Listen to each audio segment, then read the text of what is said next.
I'm Kim Reese from Periscopic. We're a socially conscious data visualization firm.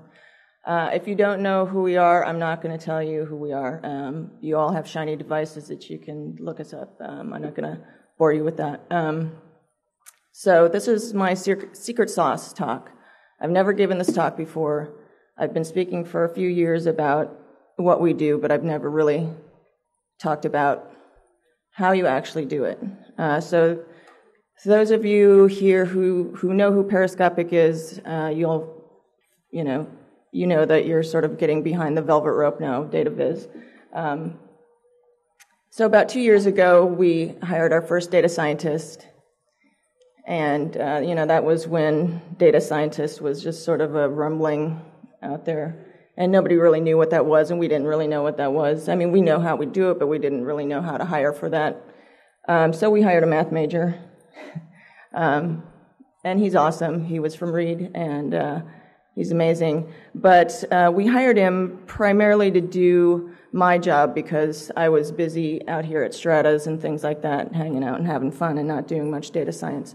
So he was hired to replace me. And so, being any person who does their work for any period of time, I just assumed that everybody knew how to do what I did.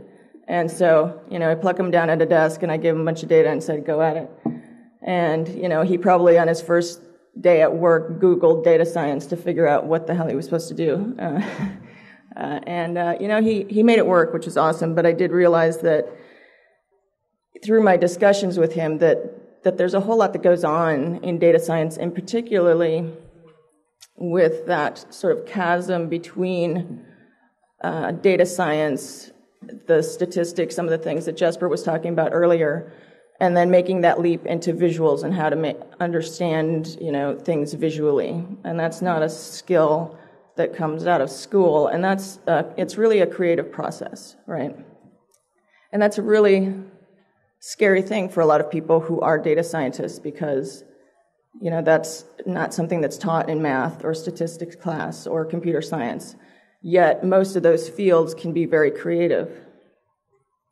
So this session is about all of those things. It spawned from a discussion, all my discussions with our data scientists, in terms of how do you do this? And, and I didn't really know how I did it either. It was just sort of this mystery thing that happened over time, and it's still something we're developing.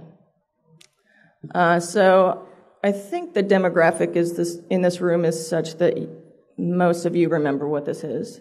If you don't know what this is, it's a rotary telephone.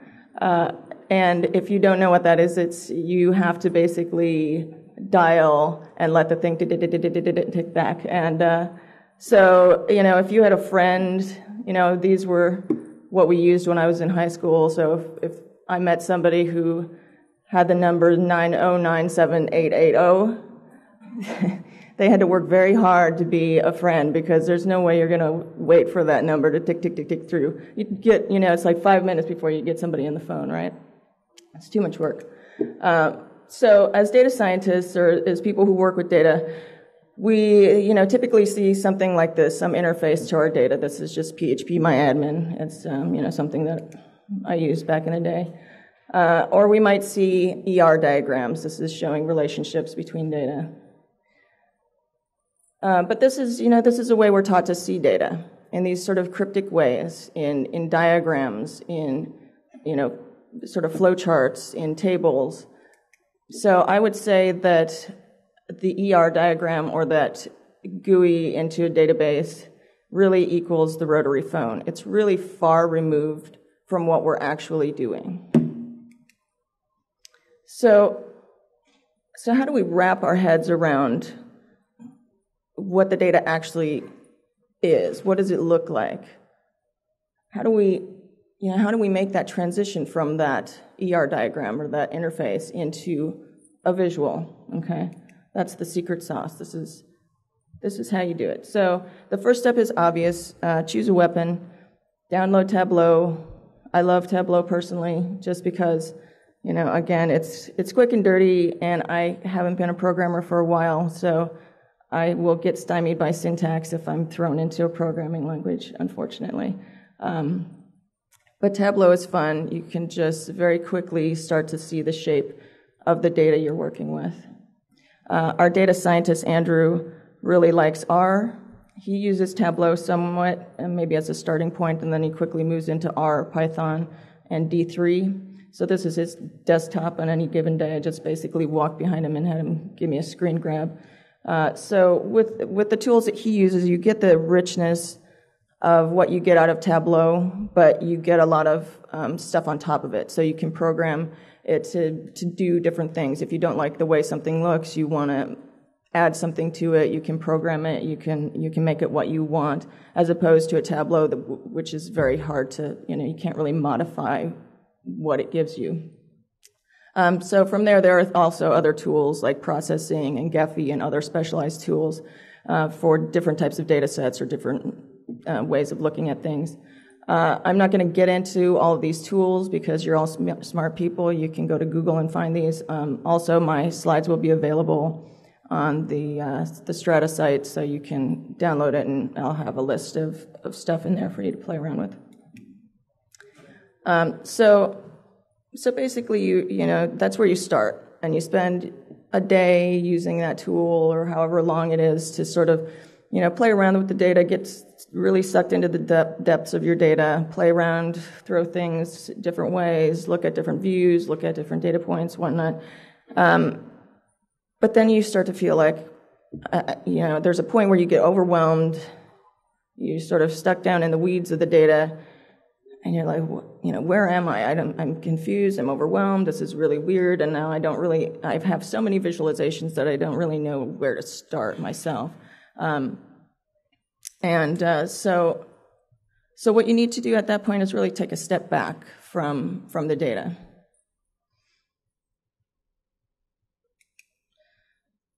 So here we go. Here's the good stuff. Put away the database. Just put it away. Don't look at it. Look at the thing that you're actually dealing with. We just finally finished a polar bear project that we've been working on for a long time. But so I was dealing with a lot of data about polar bears, lots of different aspects to what was going on there, from climate change, sea ice melt, population, abundance numbers, harvest rates, that sort of thing. At a certain point, you need to go in and look at it, and look at pictures, look at maps, look at what's going on in the Arctic, look at the effects of climate change, look at images, do a Google image search about that subject matter. You may find things that surprise you about it that's not in your database, or maybe it is in your database. We had harvest rates for polar bears, and when I first looked at that, I didn't really know what that meant, right? Harvest rate of a polar bear, like what, and then I see a picture of what that means. Okay, that means somebody killing a polar bear legally. And there's a lot of controversy surrounding it, and it's a really heartbreaking aspect of that data, but it's also a really beautiful part of that data. It's a traditional way of life sort of colliding with a modern way of life. If you can, go to the thing that you're dealing with. So we recently did a project about debates. So go to a debate if you can, or watch them on TV or online. Really, you start to see the nuances come out, so you're in your data and you see sort of these finite things and these, actual numbers.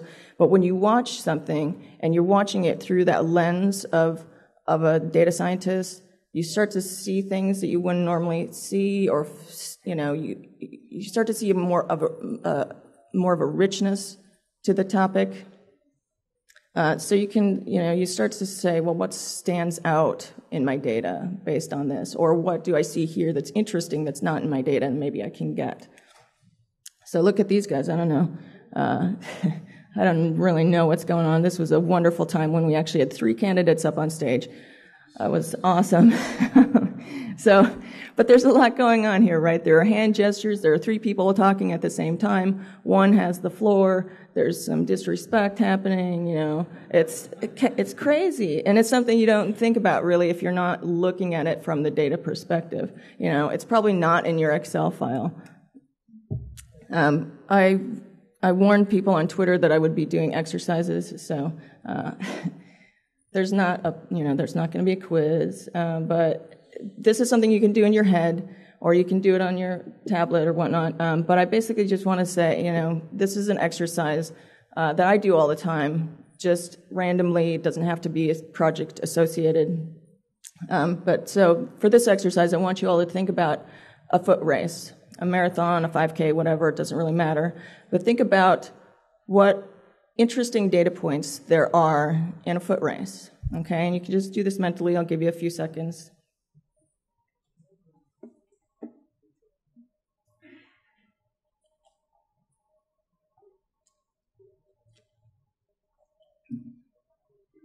Okay, so the ones that I came up with very quickly off the top of my head were the obvious one, finish times, right? That's apparent. So, and then maybe time between finish times. So the time between the first runner and the second runner and the third runner, so forth. The pace of the runners. Biometrics, such as heart rate or body temperature, stride. What type of shoe they were wearing. Was it, what brand was it? What type of shoe was it? What kinds of food did they eat in the last 24 hours? What's the ambient data, like wind speed and wind direction, temperature, that sort of thing.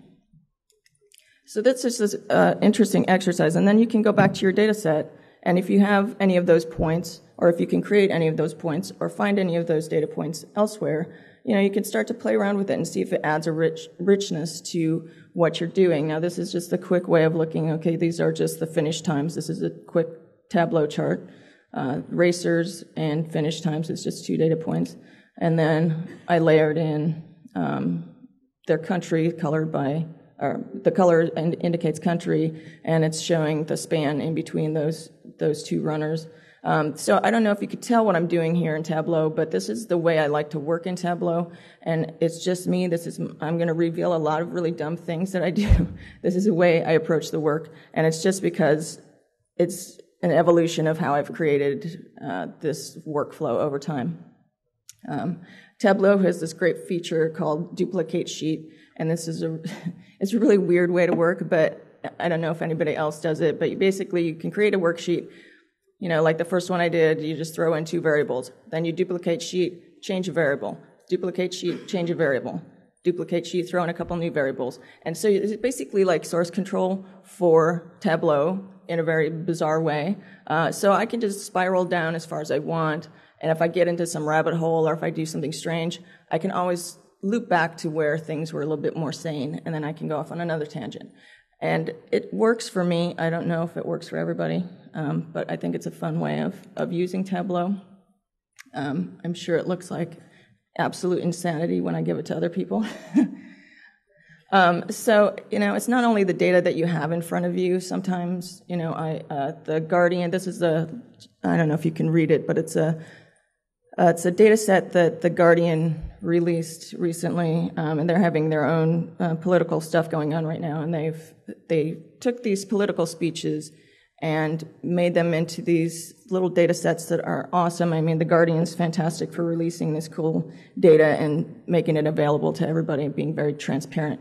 So instead of looking at the obvious things like length of speech or words that were used or whatnot, they did something really fantastic and simple and elegant to get the sentiment about these speeches. And what they did was they just took the point in time in a speech where applause occurred, the sentence that preceded the applause, and then the length of the applause. So now they can very quickly see, who got the most applause. And then why they got the applause. And it's very quick and dirty. There's no, sentiment analysis. There's no natural language processing, really. It's just a very quick and dirty way of looking at that information, and I absolutely love it. This is a great example of rethinking data. I love this project. I saw this guy, this was created by Matt Richardson. He's at ITP at NYU. I saw this camera that he demonstrated at ITP last spring, and he was also at the Maker Fair here at Strata the other night. He's fantastic. It's basically, he's created this camera whereby he takes a photo of you and it spits out a text description of what the photo is. So this was the photo he took of me at ITP. It says, a woman wearing seriously awesome jacket that is printed with yellow, blue, and gray circles looks at her iPad rather than making eye contact with Matt Richardson, the creator. And it was it was very true. You know, it was not only that I was looking at my iPad, which, you know, if you'd seen the photograph, you may have just thought she's just looking at her iPad and there's nothing else going on. But it was seriously that I was avoiding eye contact with him, and because I'm incredibly introverted, and so I'd much rather look at a device than look at a person. So to me, that it really distills in a much smaller footprint what the richness of that thing is. What, you know, that little point in time, he really distills it into one sentence, rather than having you know, take this 2 megabyte photo and make sense of it somehow visually. So it's sort of the backwards way of visualization. I still consider it visualization, and when I talk to him about it, he always looks at me like I'm insane because I'm calling it visualization. But to me, it's more about the richness of it.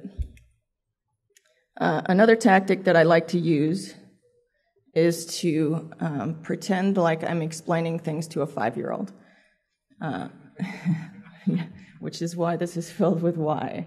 Why? Every answer leads to another why. I also actually have a 5-year-old, so I often actually do this in real life sometimes when I can. So you can use a 5-year-old, you can use a parent, you can use a spouse, anyone really who doesn't really understand things without pictures is a good target for this. And, you know, you don't have to really do it actually in real life. If you don't want to, you can, you know, just imagine that conversation in your head with that person and just start sketching. Sketch out what the answer is, you know, start describing things in real words. And then I just keep sketching until the questions run out, right? So this is a sketch that I did for a project we did with the Economist Intelligence Unit a while back. It's based on this cybersecurity index. So it has countries and rankings and scores. And it's not the first sketch that we did. This is somewhere well into it, in the middle of it. So this sketch shows a couple of different ideas for how to show the countries and display the colors of them. And then on this arc, they sort of spill down into this stream of rankings, right? So from this, I could say, okay, well, why are the rankings like that? I don't understand. They all look exactly the same. So from there, we answer that question by saying, okay, well, we'll make the width of the stream correlate to the score. So they get the rank and the score sort of in the same view. That would be the next evolution of this sketch. So then it keeps going from here. This is just sort of in the middle of the sketching process, and went through a number of iterations before it actually went to design from that point. Most data, in fact, I would probably say all data is living, breathing data, even if it's historical data. And I don't know if you saw the Ignite talks the other night here at Strata, but Jake Porway ended his Ignite talk on this point, and it's that everything you're looking at, all the data you're looking at is real world, it's real life stuff, right? It's not just a number in a database. It's people who don't have enough money to put food on their table, to feed their families. It's kids who are dying. It's salmon who can't swim back upstream. It's any number of things. So you really have to sort of step back from the data and think about what's really happening in the real world with that. So you could think about your data. Are there strong and weak relationships? Is the data really heavy? Is it light? When I talk about the emotion of data, it's not that it's all dire and miserable and stuff. I mean, most of the stuff that Periscopic does, unfortunately, is dire and miserable. But places like OkCupid have done fantastic stuff with data that's really lighthearted and fun. And that has emotion too. So you need to just look at it. What are you talking about? What is the subject matter? This is a chart just a simple static chart that I did for a friend of mine. And he said, I want a bubble chart about pediatric deaths. And I said, sure, I'll pop that out for you. So I, cranked out Tableau and gave him a bubble chart about pediatric deaths. And then I said, you know what, that's really clinical sounding. Pediatric deaths, right? Same as harvest rate for polar bears. These are kids who are dying. They're not pediatric deaths to me, So I just like to use words that actually say what they mean. Pediatric doesn't say kids to me.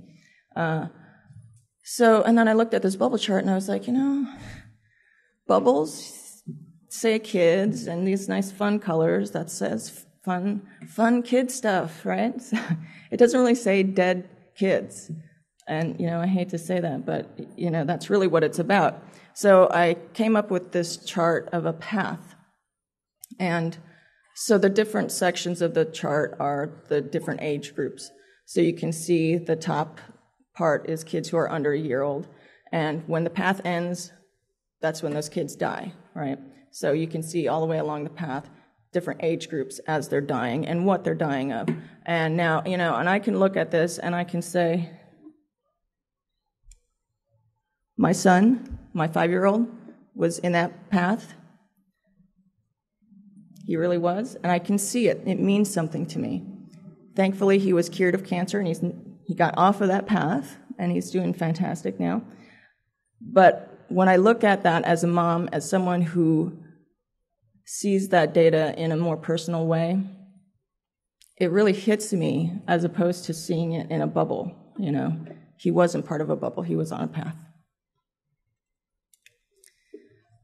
Okay, so then you get to this point where you're like, okay, I'm in all this really amorphous emotional stuff, and I'm looking at all these qualitative things, and it's getting really mushy, and I feel really spacey, and I don't understand. That's at least where I get to that point somewhere, and I can't say that happens at day 3 or day 10 or day 12 or whatever. There's just a point where you're like, okay, this is too loosey-goosey, and I need to get back to something. So then you go back to the data. And to me, it's this dance you do. So you go between these mushy things and back to the hardcore data stuff. And you sort of do this dance, and it's kind of like sculpting, right? So you have to, like any other medium, you have to respond to the nature of the data. You have to let it go its own way, but you also have to have the ability to coax it back into some elegant, succinct form. You have to be able to cull the significance from it. So this is a little cheesy, and again, I said I was going to reveal some dumb stuff about myself. I still go back to this thing. I love it. I used to use it a lot more when I first started doing visualization because I had no idea what I was doing. This was back in 2004. And I was just flying by the seat of my pants. And now I still use it. It's a cool thing. It's called this chart suggesture. And it'll be in my slides. You can get a better, bigger version of it. It's online. There'll be a link to it. But it basically starts in the center by saying, what do you want to show? And it might be a comparison or distribution or whatnot. And it takes you on this decision tree to figure out what the best chart is for your data. And it's just this fantastic, simple thing. I mean, it's terribly limited because we all know there are a gajillion more charts than that.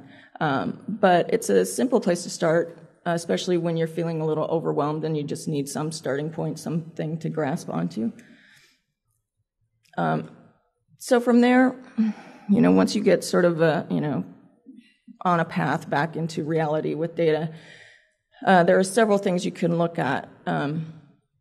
So the first one I like to look for is relationships, just because it's easy and it's real. They're usually real world. You can explain them in real sentences.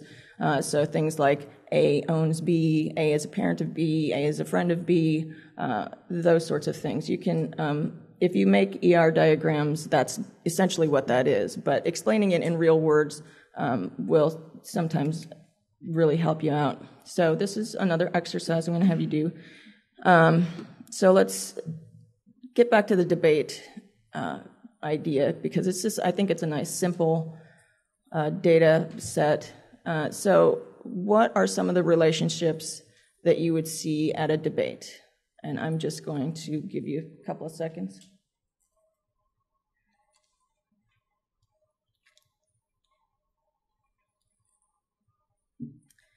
So with a debate, it's pretty obvious. Candidate speaks words, candidate speaks about topics.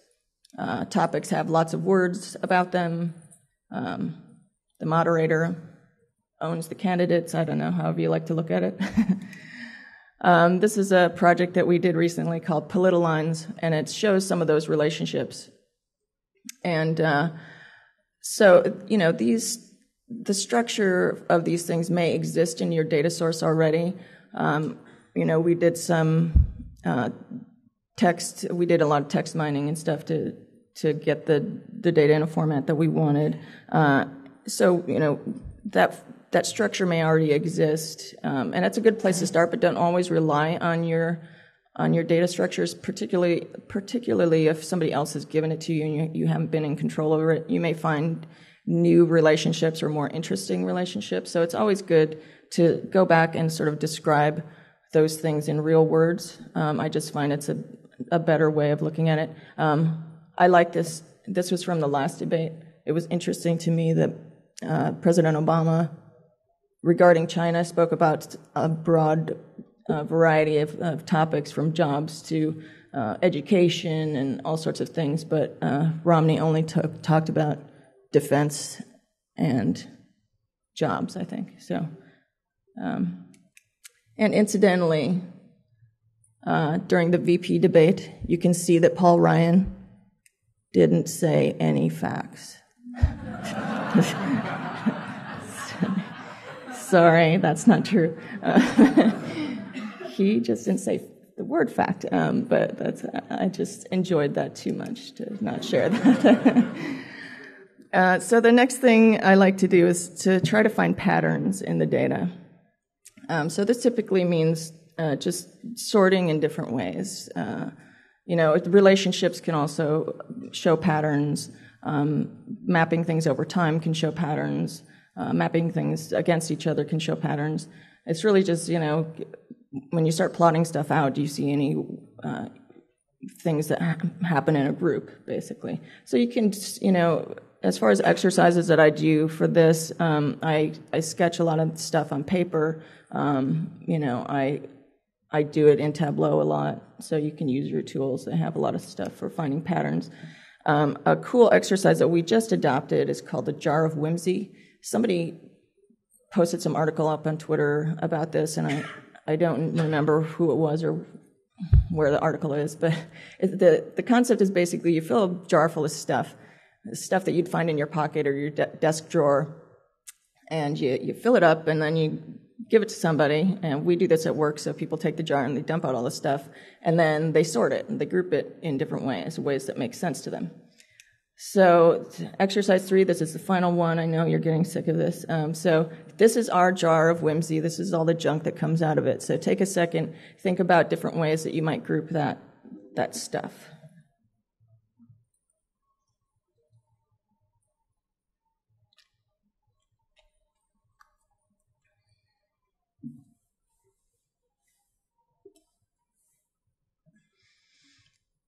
Okay, now I would be willing to bet that every single person in this room would do it slightly differently, if not completely differently. It's been fascinating to watch different people do this and see what they come up with. This is what our lead programmer, Brett, came up with, and it's, being a programmer, I absolutely love his take on this.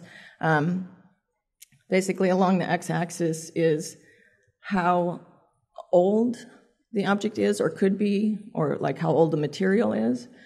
So on the far right, it's sort of backwards, it's flipped.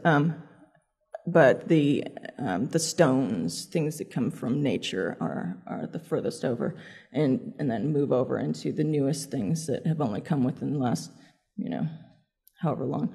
And then the y-axis is the permanence of the object, or how fleeting it is. So is it going to stick around forever, or is it going to sort of fade away over time?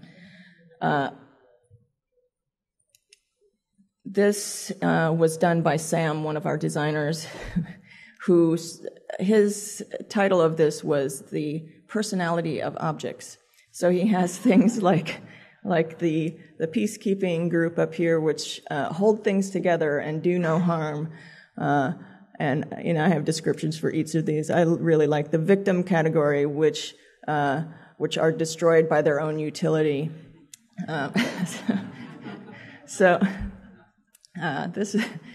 love this one, but it's clearly more qualitative. Clearly, from a designer standpoint, it has a lot. And like he said, it's the personality. It's really interesting, as opposed to Brett, who wanted something more canonical, something that was more of a continuum. So if I threw 100 more objects at him, he could find a place in there to fit those objects. Whereas Sam probably, might have to create a few more categories to fit those objects in. So it just shows the different mindsets and how they approach those groupings and finding patterns within just random, disparate objects. And this is a fantastic exercise. It's, have your friends collect stuff, have your spouse collect stuff, and just give it to you. Don't dig it out of your own drawer because it's sort of loaded already with what meaning you've already imbued in that object. So sometimes focusing on just one thing in the data can really let you see new things. And, I think our nature is to want to show everything at once, especially when you're new to data science or to data in general. You get so excited about it, you just want to throw everything up there, have like some amazing visual thing that covers the, everything you would ever want to see about it. But sometimes you just need to say, I'm not going to overwhelm everybody with everything. This is the Stanford dissertation browser, and it's basically a network of all of the dissertations, and I think this is showing in year 2008, but all the dissertations and how they're related according to subject matter. So they could have easily just thrown up a huge network diagram, and I'm so thankful that they didn't do that. This is an interactive piece, so I can just click on one thing. So I click on comp sci, and I can see what other things are related to it. So in this, it's chemistry, lots of other engineering fields, and a little bit of philosophy, strangely enough. And when I click on biochem, I could see that it's related to a bunch of other fields. It's related to engineering, but also the life sciences and the natural sciences. So it's giving me an opportunity to just focus on one thing at a time. I don't need to see every single relationship of every single thing in the system, right?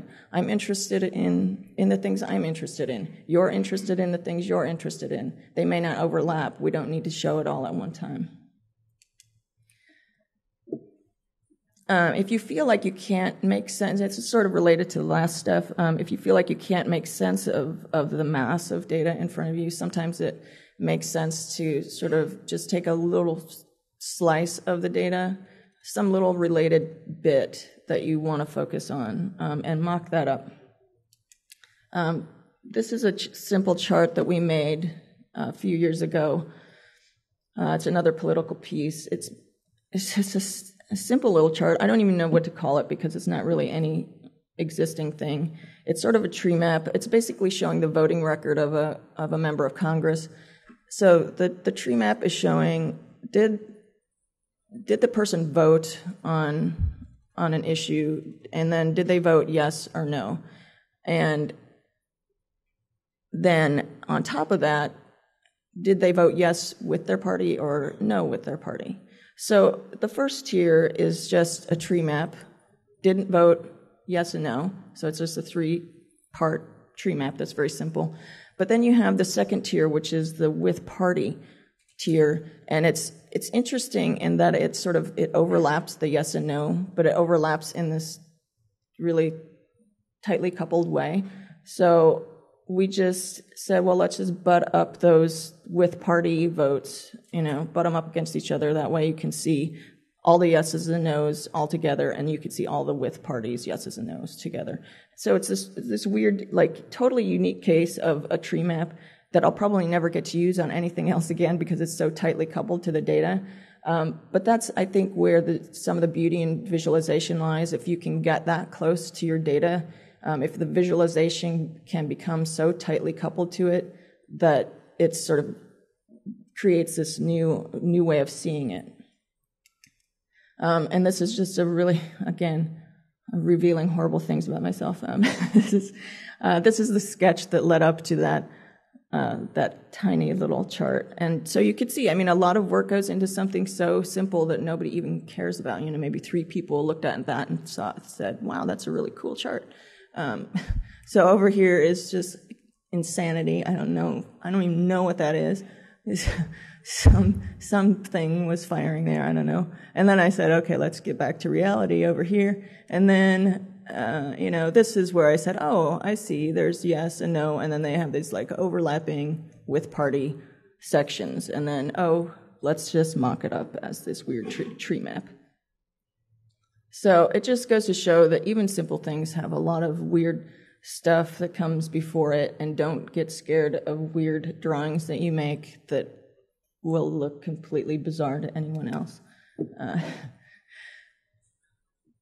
So there will be a point where you have to show your stuff to other people. Visualizations are usually never done. I want to go back to probably every single project we have and tweak it. And I've bugged our designers, 2 years after the fact and said, please, you have to change this because could be so much better. I'll have an epiphany in the middle of the night or something. And so it's never done. You need to refine it. Ask for critique. Our data scientist has to show his work to the team at very nascent stages. I'm sure it's incredibly uncomfortable for him. It always was when I had to do it. But it really, getting that early critique will help guide where the visualization goes. Other people's take on things, whether it's a designer or a business person, just having their insight into, they'll see something and say, oh, well, that's cool. How about if you did this instead? Or they'll start asking questions that will lead you to more ideas about how to visualize that. So it's this constant iterative process of taking things to people, showing them, getting critique, and then going back to the drawing board. I love this chart. This is absolutely insane. I'm not going to name names because I don't actually know who did this. It's somewhere in my LinkedIn somewhere. This guy, I blogged about this on Flowing Data a few months ago. When I saw this chart, I was like, this is awesome. I want like a t-shirt of this.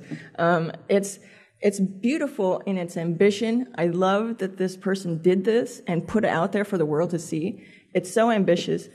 I don't remember what it's supposed to be now. But there's money along, there's like money along the bottom here, and I think these might be like test scores along the, but I don't know what the colors are anymore. I cut that legend off, unfortunately. But what I think happened was this guy put this in Tableau, and they now have this pie charting feature, that's cool. But I think he just serendipitously got this thing to overlap all these pie charts and said, hey, that's really cool looking, and nobody's ever done this before, and I'm going to call it a feather chart. And that's what he called it, and then he put it up, and I said, wow, a feather chart, I've never seen that before, that's cool. And I looked at it, and I'm like, that's really interesting. I've never seen anybody do that. And then I said, I don't know what that's actually saying. I have no idea. And it's, once you look at it, you realize, well, these are overlapping pie charts, and so about 80% of the data is occluded.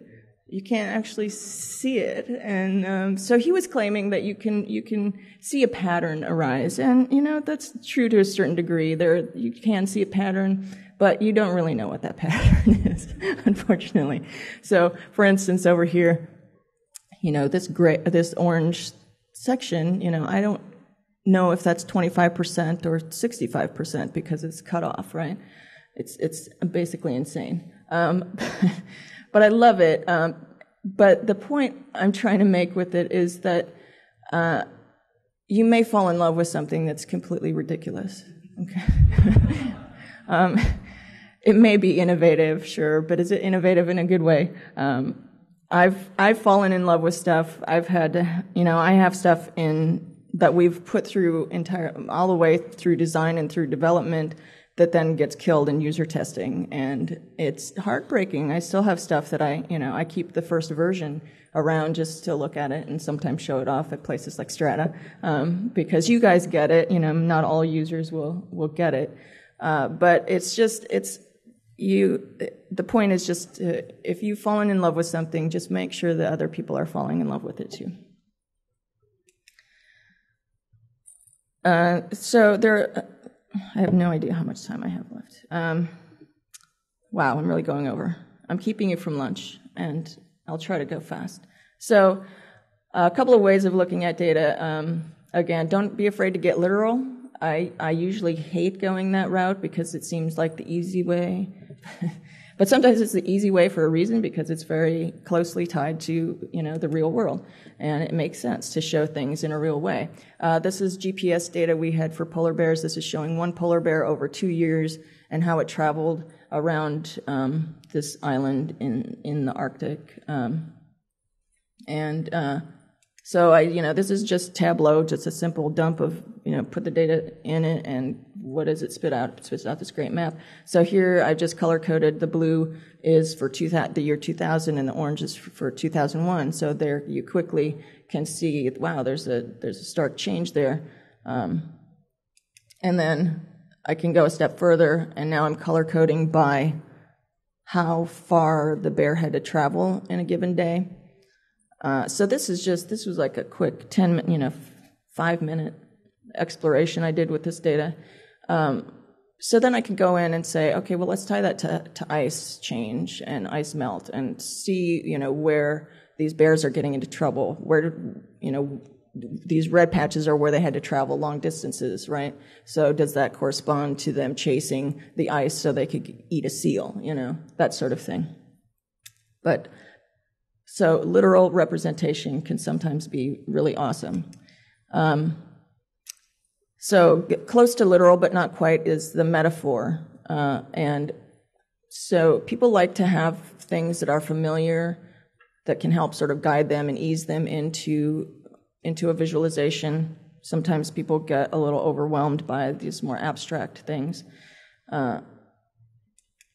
This is a screenshot for a project we did called Vote Easy, and it uses the idea of during a political, it's basically Match.com for political candidates. So I answer a bunch of questions about myself, and I get some political candidates back. And so the idea is that these yard signs, very much like any campaign season, people will put up yard signs of their candidates, and so now it will move these yard signs around based on how you're answering. So I answer something on abortion, and it moves, particular candidate closer to me based on how similar they are to my views. So to think about metaphors, you often have to sort of go back to, what is this data enabling, right? So this data was enabling a political campaign. It was enabling me to find a candidate to vote for. So it's that sort of discussion in your head will drive you towards a metaphor for that subject matter. Another good thing to do is to watch the Hans Rosling talks. He is the master of data storytelling and metaphor, and he is a wonderful person. So some quick final tips. There's a ton more. I could stand here all day and tell you about a bunch of weird stuff, but a couple of just quick notes. Keep an inspiration file. I find this invaluable, especially when I'm just stuck or overwhelmed or don't know where to go or don't know how to turn. I just look at my inspiration file. And I keep stuff like other people's visualizations, color schemes, patterns. I see patterns in this room. This floor has a funky pattern, So just take photos of stuff or find stuff online, keep a file of it. At Periscopic, we have a few Pinterest boards that we keep. You can follow them if you want. There are a bunch of data visualization people who have boards up, so you can just see what other people are looking at. And it's just a good way to, go back and look through just interesting visual stuff. Keep a sketchbook. These are both from my sketchbook, see Revealing Horrible Things. So even if you hate to draw, keep a sketchbook. You don't have to show it to anybody. It's just a way of getting your thoughts out in visual ways that maybe your tool isn't doing for you. So I find myself just drawing and doodling and just coming up with weird ideas that I wouldn't ever be able to do in Tableau or R or other stuff, or, without a lot of programming. And also use good quality paper and high quality pens or markers or whatever. I took an art class in college and it sucked because I was poor and used the cheapest materials possible, and it was horrible. And then later actually invested in some good stuff and was like, wow, this actually makes a difference. So buy some good stuff for yourself, draw, do it regularly, get in the habit of it. You don't have to show it to everyone. Just do it. That's probably my biggest takeaway. So again, there's a lot more to say. Feel free to hit me up on Twitter if you want, and I'll take any questions. Thank you.